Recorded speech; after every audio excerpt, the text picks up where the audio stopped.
అదరగొట్టే కారం రంగు రుచి ఆచి కారం పొడి. అందరికీ నమస్కారం. నేను అరవ శ్రీధర్, రైల్వేకోట జనసేన పార్టీ ఎమ్మెల్యేగా ఉన్నాను. ఈరోజు మార్నింగ్ నుంచి ఏదైతే నా మీద తప్పుడు ప్రచారం, అదేవిధంగా తప్పుడు ఫేక్ డీప్ వీడియోలు ప్రచారం చేస్తున్నారో దానికి నేను సూటిగా వాళ్ళనే క్వశ్చన్ అడుగుతున్నాను. నేను 2021 నుంచి సర్పంచ్గా 3 years కంటిన్యూగా సర్పంచ్గా పనిచేశాను.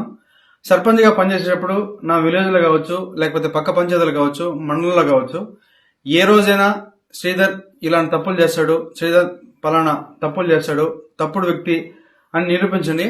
అదేవిధంగా ఈరోజు మా జనసేన పార్టీ అధ్యక్షులు శ్రీ గౌరవ ఉప ముఖ్యమంత్రి కళ్యాణ్ సార్ దగ్గర ఆయన అడుగుజాల్లో నడుస్తూ ఆయన పనితీరుపై దృష్టి పెట్టి ఆయన ఎట్లయితే ప్రజలకు సేవ చేస్తున్నాడో అంతటికన్నా కొంచెం ఆయన దాంట్లో 1% ప్రజలకు సేవ చేస్తూ నా రైల్వేకోట నియోజకవర్గంలో నేను పని చేస్తుంటే నాపైనే ఈ విధంగా దుష్ప్రచారం స్టార్ట్ చేయడం జరిగింది.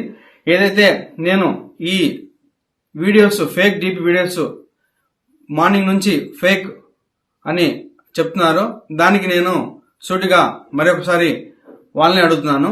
ఈ 1.5 year నుంచి నేను చేశా అంటున్నారు కదా, నేను లాస్ట్ 6 months నుంచి నన్ను ఇట్లే హరాస్మెంట్ చేస్తూ ఉంటే మా అమ్మ వెళ్ళి పోయి పోలీస్ కంప్లైంట్ కూడా ఇచ్చింది. కావున దానికి కూడా మళ్ళీ కూడా నేను దీని వెనక ఎవరున్నారు, ఎవరైతే ఈ వాంటెడ్ గా చేస్తున్నారో కూడా నేను చట్టపరంగా కోర్టు నుంచే ఎట్లయితే దానికి తగిన చర్యలు తీసుకోవాలో అదేవిధంగా చర్యలు తీసుకొని. అందరికీ నమస్కారం. నేను అరవ శ్రీధర్, రైల్వేకోట జనసేన పార్టీ ఎమ్మెల్యేగా ఉన్నాను. ఈరోజు మార్నింగ్ నుంచి ఏదైతే నా మీద తప్పుడు ప్రచారం, అదేవిధంగా తప్పుడు ఫేక్ డీప్ వీడియోలు ప్రచారం చేస్తున్నారో దానికి నేను సూటిగా వాళ్ళనే క్వశ్చన్ అడుగుతున్నాను. నేను 2021 నుంచి సర్పంచ్గా 3 years కంటిన్యూగా సర్పంచ్గా పనిచేశాను. సర్పంచ్గా పనిచేసేటప్పుడు నా విలేజ్లో కావచ్చు, లేకపోతే పక్క పంచాయతీలు కావచ్చు, మండలంలో కావచ్చు, ఏ రోజైనా శ్రీధర్ ఇలాంటి తప్పులు చేస్తాడు, శ్రీధర్ పలానా తప్పులు చేస్తాడు, తప్పుడు వ్యక్తి అని నిరూపించండి.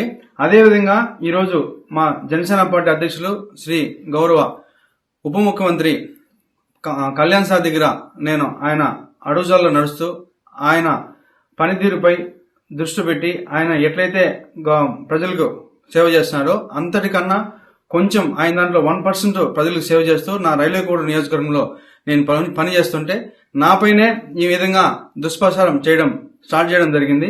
ఏదైతే నేను ఈ videos fake deep videos morning నుంచి ఫేక్ అని చెప్తున్నారో దానికి నేను సూటిగా మరొకసారి వాళ్ళని అడుగుతున్నాను. ఈ 1.5 year నుంచి నేను చేశా అంటున్నారు కదా, నేను లాస్ట్ 6 months నుంచి నన్ను ఇట్లే హరాస్మెంట్ చేస్తూ ఉంటే మా అమ్మ వెళ్ళి పోయి పోలీస్ కంప్లైంట్ కూడా ఇచ్చింది. కావున దానికి కూడా మళ్ళీ కూడా నేను దీని వెనక ఎవరున్నారు, ఎవరైతే ఈ వాంటెడ్ గా చేస్తున్నారో కూడా నేను చట్టపరంగా కోర్టు నుంచే ఎట్లయితే దానికి తగిన చర్యలు తీసుకోవాలో అదేవిధంగా చర్యలు తీసుకొని